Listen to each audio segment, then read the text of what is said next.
Hello guys, my name is Matthew, and in today's video I'm going to show you how you can log in into Pinterest app via your Apple account.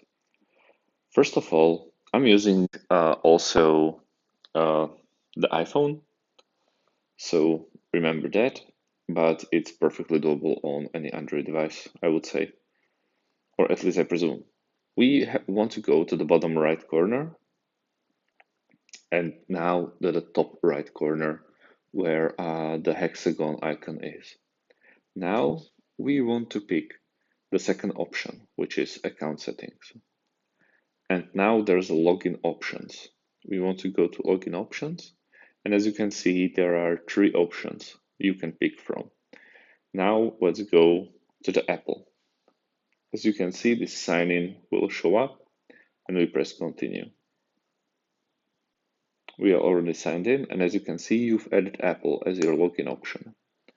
Once you do that, every time you will try to log into your Pinterest app, you can use your Apple account. So I think it's way easier than just remembering and pressing all your name and your password. This is just the fastest way, maybe in all the apps. So yeah, let's go back. As you can see, login options, Apple is already there.